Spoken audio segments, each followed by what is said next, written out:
Remue-ménage.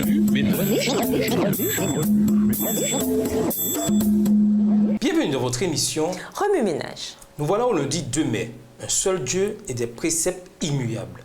Lisons Matthieu 5, verset 18.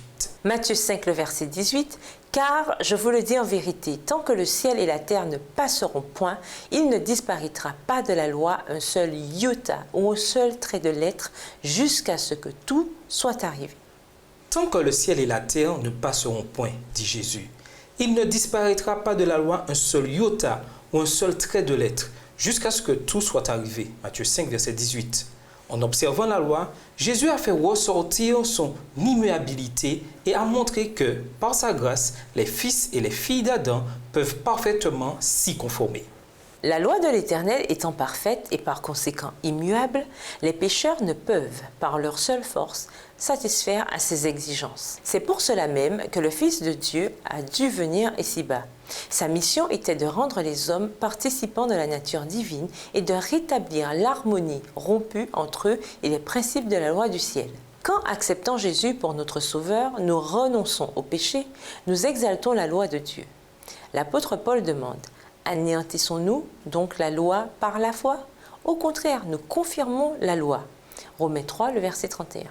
Telle est la promesse de la nouvelle alliance. Je mettrai mes lois dans leur cœur et je les écrirai dans leur esprit. Hébreux 10, verset 16.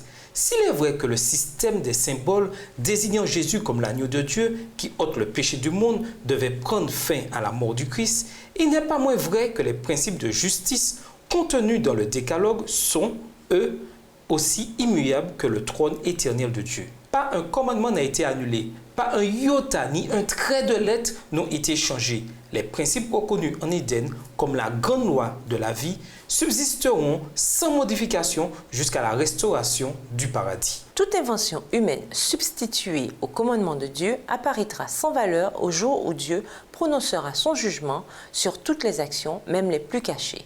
Ecclésiaste 12, verset 14.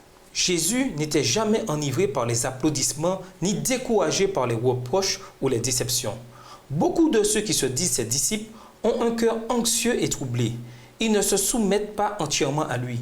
Ils redoutent les conséquences d'un tel abandon. L'inquiétude naît de l'amour du moi. Quand nous sommes nés d'en haut, nous avons le sentiment qui était en Jésus, qu'il a fait s'abaisser pour nous sauver. Remue-ménage. Que veut dire avoir la loi de Dieu dans notre cœur? Comment développer une mentalité à l'image du Christ? Au revoir. Et à demain si Dieu veut. Remue-ménage.